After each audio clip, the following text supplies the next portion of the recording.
সাদাপাথর কাণ্ডের অন্যতম আসামি কোম্পানিগঞ্জ উপজেলা আওয়ামী লীগ নেতা আলফুকে আজকে আদালতে তোলা হয়েছিল। আদালতে তোলার সময় সাংবাদিকরা তার ছবি তোলার সময় তুলতে গেলে সাংবাদিকদের উপর হামলার স্বীকার করা হয়েছে। আমরা এই মুহূর্তে আদালত প্রাঙ্গণে আছি এবং যদি আপনাদেরকে জানিয়ে রাখি যে কোম্পানিগঞ্জের যে আলোচিত যে সাদাপাথর কাণ্ড, সেই সাদাপাথর কাণ্ডের যে আলফু চেয়ারম্যানকে গ্রেফতার করা হয়েছিল তাকে আজকে আদালতের প্রাঙ্গণে তোলা হয়েছিল। আদালত প্রাঙ্গণে তোলার পরে সাংবাদিকরা তার ছবি তুলতে যাওয়ার সময় পুলিশের উপস্থিতিতেই সাংবাদিকদের মোবাইল চিনে নেওয়া হয়েছে, সাংবাদিকদের উপর হামলা করা হয়েছে। আমরা যদি একটু যে সাংবাদিক উপর হামলা করা হয়েছে তিনি ইনজা নিউজে আসলে কাজ করেন, তার সঙ্গে কথা বলি যে ঘটনাটি কি ঘটেছিল এবং যদি বিস্তারিত বলেন। আসলে সাদাপাথর কাণ্ডে যে আলোচিত আলফু চেয়ারম্যান তাকে আসলে কোর্টে নেওয়া হয়েছিল আজকে রিমান্ডের কারণে কোর্টে নেওয়া হয়েছিল। তাকে যখন হাজতখানায় নিয়ে আসা হয় পুলিশের সামনেই, নিচে আসার পর আমরা দেখতে পেলাম পুলিশের সামনেই তিনি আমার উপর আক্রমণ করে বসেন এবং তার ছেলে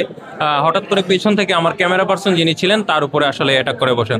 তো পুলিশের সামনে যখন অ্যাটাক করে তখন আমরা পুলিশকে সাথে সাথেই বলি, পুলিশ কোনো ধরনের পদক্ষেপ নেয়নি। তিনি হাত করা পরা অবস্থায় তিনি আমার উপরে অ্যাটাক করেন এবং আমার কাছ থেকে মোবাইল সবকিছু ছিনিয়ে নিয়ে যান তিনি।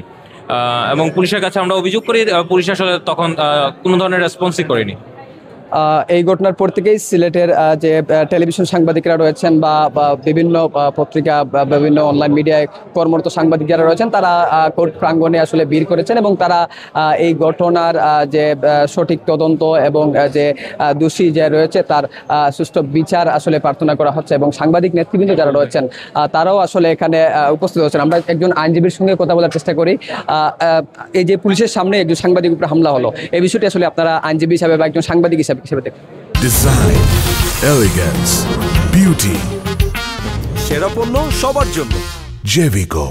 আমি তো বিষয়টা, আপনি যে সাংবাদিকের উপর হামলা না, যে কোনো মানুষের উপর হামলা, একজন 17 মামলার আসামি, 17টা মামলার আসামি বিনা হ্যান্ডকাপে বিনা বেড়িতে আসছে, তার ডান্ডা বেড়ি পরানো না, এটা তো তাজ্জুবের বিষয়। এটা আদালতে এর আগে কোনো রেওয়াজই নাই। এটা কত ক্ষমতাধর হলে একজন আওয়ামী লীগের সভাপতি, সহসভাপতি পর্যায়ের মানুষ, সাদাপাথরের লুটেরার শীর্ষস্থানীয় মানুষ, কত ক্ষমতাধর হলে প্রিজনে জেলে থাকার পরে এই ক্ষমতা ভোগ করতেছে। এর চেয়েও আরও তাজ্জুব হবে যে এই হাজতের বিষয়ে সে হাজতখানায় থাকে না, পুলিশ অফিসার যেখানে বসে সেখানে বসে থাকে। এই বিষয়গুলো খুবই অ্যালার্মিং। পুলিশ যখন নিজের আইনের বাইরে নিজের সুবিধার জন্য যায়, সাংবাদিক কেন, এখানে তো জজ সাবরে মারতে পারতো এই লোকের কাছ থেকে। ওই জাজ আজকে ওনাকে রিমান্ড মঞ্জুর করেছে তারই মারতে পারতো, ওই জাজও নিরাপদ না। এখন সাংবাদিকটা তো আপনি খুব অনেক নিচে আসছেন। এইটা আইনগতভাবে পুলিশ যে অন্যায় করেছে, 17 মামলার 3 হত্যা মামলা সহ 17 মামলার শীর্ষস্থানীয় বাংলাদেশের আলোচিত এক আসামিকে বিনা নিরাপত্তা বেষ্টনীতে, বিনা হ্যান্ডকাপে, বিনা ডান্ডাবেড়িতে এভাবে মুভ করেছে, এইটার আগে বিচার হওয়া দরকার। এইটা আসলে তদন্ত হওয়া দরকার। এখানে পুলিশের স্বার্থপূর্ণ জায়গায় আর সাংবাদিকের উপর হামলা করেছে। এই আসামি সাংবাদিক না, এটা জাজের উপরে হামলা করতে পারতো, লয়ারের সামনে উপরে হামলা করতে পারতো, এটা সুযোগ ছিল। সর্বশেষ ঘটনাটা সাংবাদিকের উপরে এসেছে বলে আপনারা জেনেছেন। যদি সাধারণ কোনো মানুষের উপরে হতো তাহলে আপনারাও জানতেন না, আপনারাও আসতেন না। এইটাই হলো আমাদের আইন অঙ্গনের পুলিশের বর্তমান চেহারা। আপনারা শুনতে পাচ্ছিলেন যে আদালত প্রাঙ্গণে আসলে সাধারণ মানুষেরও আসলে নিরাপত্তার যে বিষয়টি, এই ঘটনাটি আসলে খুবই উদ্বিগ্ন করছে। আমরা একজন সাংবাদিক নেতার সঙ্গে আমরা একটু কথা বলতে চাই, সিলেট প্রেস ক্লাবের সভাপতি। এই যে ঘটনাটি ঘটলো এরপরে আসলে বিষয়টি কোন প্রক্রিয়ায় আছে একটু যদি জানা।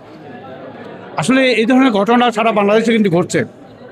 এখন সাংবাদিকরা নিরাপদ নয়। এই যে দেখেন আপনার হাজতখানা, 2টি হাজতখানা, এখন বিপুল সংখ্যক পুলিশ এখানে মোতায়েন আছে। পুলিশের সামনে ঘটনাটা ঘটলো, পুলিশে কোনো ধরনের পদক্ষেপ নেয়নি। সে কারণে আমি এই সবার পক্ষ থেকে পুলিশের এই ন্যাক্কারজনক যে হস্তক্ষেপ বা ন্যাক্কারজনক নীরবতাকে আমি তীব্র নিন্দা জানাই এবং এই ঘটনার সাথে যারা জড়িত, যে পুলিশ সদস্য এখানে ছিল, তাদের বিচার দাবি করছি।